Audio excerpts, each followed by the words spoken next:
नमस्कार दोस्तों, स्वागत है आपका मेरे चैनल पे। दोस्तों अभी इंडिया और यूएस की एक मीटिंग होने वाली है और एक पैक्ट पे साइन होने वाले हैं। इससे क्या होगा, हमारी इंडियन मिसाइल की एक्यूरेसी भी इंप्रूव होगी और आर्म ड्रोन खरीदने की संभावना भी और ज्यादा बढ़ जाएगी। ये कैसे होगा, आज हम इसी के ऊपर बात करेंगे। चलिए दोस्तों शुरू करते हैं। तो दोस्तों इंडिया और यूएस के बीच में एक 2+2 डायलॉग होने वाला है नई दिल्ली में। ये 26 और 27 अक्टूबर को होने की संभावना है। इसके अंदर दोस्तों हमारे फॉरेन मिनिस्टर एस जयशंकर और defence minister Rajnath Singh, US के अपने काउंटर पार्ट माइक पोम्पियो और साथ ही secretary of defence Mark Esper के साथ में डिस्कशन करेंगे।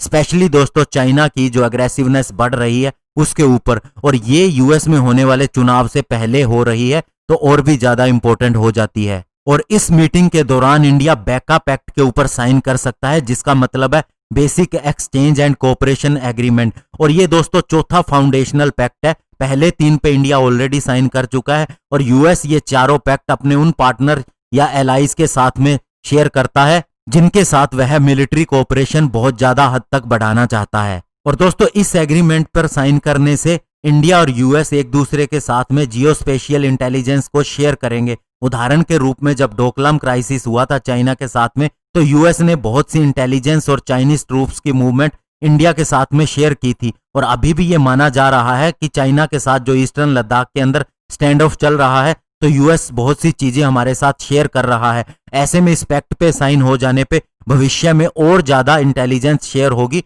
और इसे शेयर करना और ज्यादा आसान भी होगा। और सबसे बड़ा बेनिफिट जो इंडिया को इससे होगा वो होगा उसके क्रूज और बैलिस्टिक मिसाइल की एक्यूरेसी और ज्यादा इंप्रूव हो जाएगी, क्योंकि फिर हम यूएस के जियोस्पेशियल मैप का इस्तेमाल कर सकेंगे और हमारे स्टैंड ऑफ वेपन जैसे कि मिसाइल्स हैं उनकी एक्यूरेसी और ज्यादा बढ़ जाएगी। और साथ ही दोस्तों इस पैक्ट के ऊपर साइन करने से इंडिया के जो यूएस के आर्म्ड ड्रोन्स को खरीदने की बात हुई थी, जिसमें कहा गया था कि इंडिया 30 आर्म्ड जनरल एटॉमिक के MQ-9 गार्जियन ड्रोन खरीद सकता है, उसकी संभावना भी और ज्यादा बढ़ जाएगी। और इस MQ-9 ड्रोन को खरीदने से इंडिया की मिलिट्री को एक एज मिलेगा अपने दुश्मनों के ऊपर, स्पेशली क्योंकि ये drone electro optical infrared multi mode radar, इसके अलावा multi mode maritime surveillance radar, laser designator, electronic support measure और भी बहुत से तरह के वेपन पैकेज को कैरी करता है। इसके अलावा दोस्तों इंडिया और यूएस ऑलरेडी बहुत से एग्रीमेंट के ऊपर साइन कर चुके हैं, जिनमें से 3 मुख्य है, ताकि इंडिया की मिलिट्री कोऑपरेशन और साथ ही उसकी इंटरऑपरेबिलिटी बढ़ सके यूएस के साथ में। और ये पैक्ट जो सबसे इंपॉर्टेंट था वो था logistic exchange memorandum of agreement, जिसके तहत दोस्तों अभी यूएस ने अपना P-8 मैरीटाइम सर्विलियंस एयरक्राफ्ट को पोर्ट ब्लेयर के अंदर उतारा और वहां पर रिफ्यूलिंग की। और अब ऐसा ही इंडिया भी कर सकता है, अपने किसी भी विमान को यूएस के किसी भी पोर्ट के ऊपर उतार सकता है और वहां पर अपनी जो चाहे मदद ले सकता है। और इससे पहले दोस्तों इसी पैक्ट की सहायता से इंडिया के वारशिप INS तलवार ने, जो कि नॉर्दर्न अरेबियन सी के अंदर एक मिशन के ऊपर था, वह यूएस नेवी के एक बेस के ऊपर गया जिसका नाम USNS यूकून था। 14 सितंबर की ये बात है और वहां पर इसने रिफ्यूलिंग की।